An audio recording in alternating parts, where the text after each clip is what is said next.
Bonjour à tous. Dans cette capsule-ci, au niveau de la trigonométrie, on va aller revoir la loi des sinus.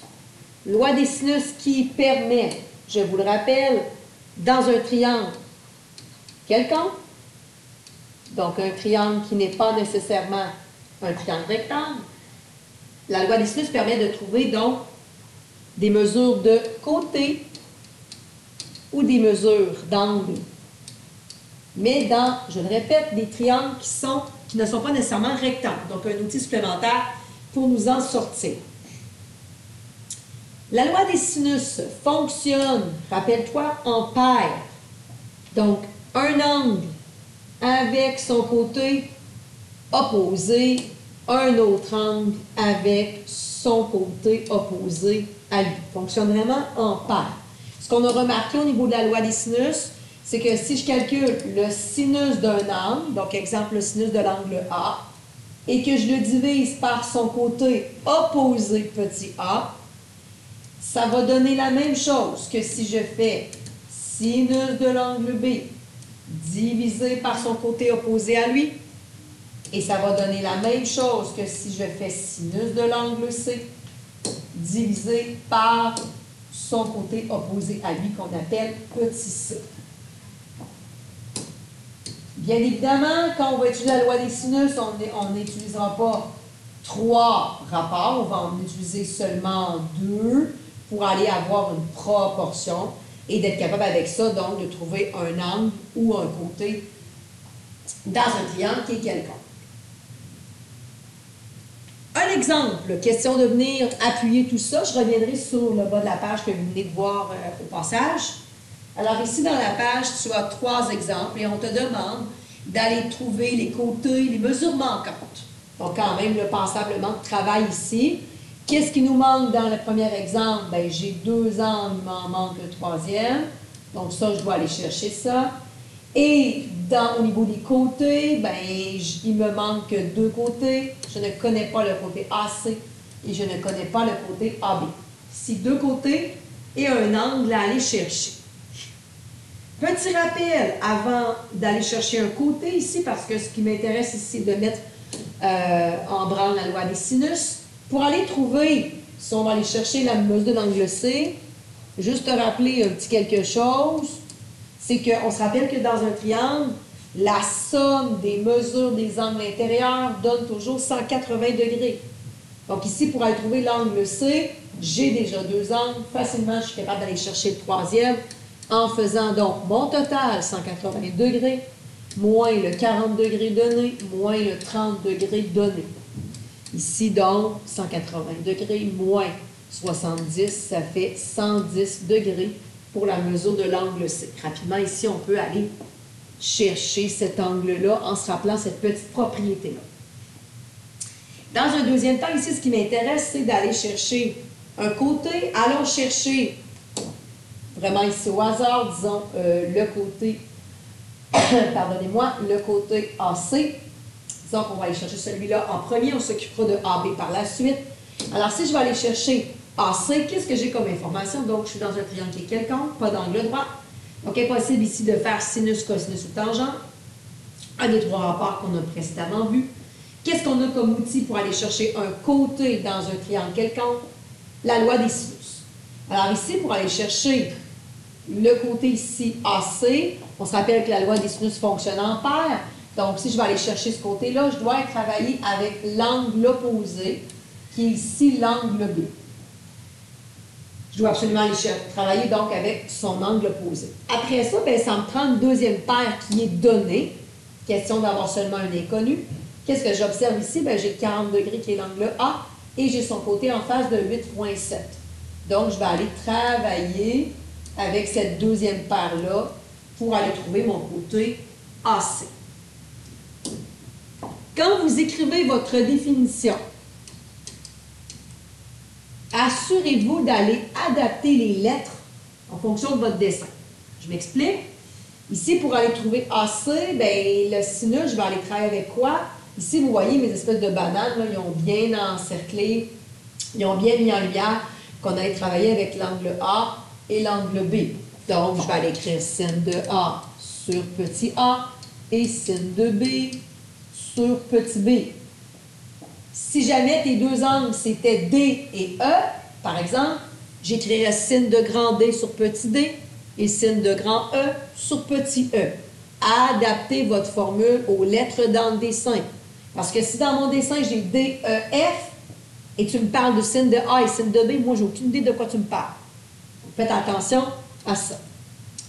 Une fois que la formule est écrite, on va les remplacer. Donc, sin de A sur A. Sin de grand A, est-ce que j'ai l'angle A? Oui. 40 degrés. Donc, sin de 40 degrés. Sur son côté en face qui est petit a, le côté en face, petit a, c'est 8,7 cm. Et sin de B sur B, sin de B, est-ce que j'ai l'angle B? Oui. 30 degrés. Donc, sin de 30 degrés. Sur petit B, c'est son côté en face. Je ne l'ai pas. Donne-lui son nom. C'est la mesure du côté AC. Donc, première étape, formule avec les lettres adaptées dépendamment de tes noms de sommet. Deuxième étape, remplace ce que tu connais. Après ça, ici, deux possibilités. J'en ai parlé un petit peu dans la dernière vidéo. Comme on a une égalité en deux fractions, tu peux faire ce qu'on appelle produit des extrêmes, produit des moyens. Donc, multipliant croisé, mathématiquement, ça va toujours être vrai. Ou tu fais produit croisé classique direct. C'est à toi de voir l'un ou l'autre, mais je dois voir le calcul qui t'amène à ta réponse. Si ici, je fais produit des extrêmes, produit des moyens, je vais multiplier en croisé. Donc, je vais faire sin de 40 degrés fois mesure de AC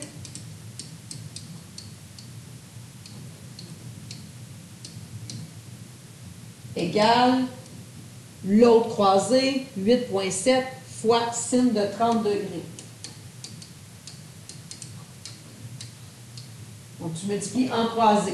Si tu inversais les deux valeurs, donc sin de 40 degrés fois mesure de AC se retrouvait à droite et 8,7 fois sin de 30 degrés se retrouvait à gauche, l'égalité, pas de problème. Ça reste une égalité qui est vraie quand même. Ici, qu'est-ce que j'observe? Bien, je veux aller trouver une mesure de AC, mais le sin de 40 degrés devant m'agace. C'est une multiplication qui est entre les deux, donc je vais diviser par sinus de 40 degrés de chaque côté. Question d'aller isoler la mesure de AC. Donc, je vais aller calculer 8,7 fois 8,7 fois sin de 30 degrés divisé par sin de 40 degrés. Si tu calcules ça, tu es supposé arriver pour la mesure de AC à 6,77 cm comme mesure de côté.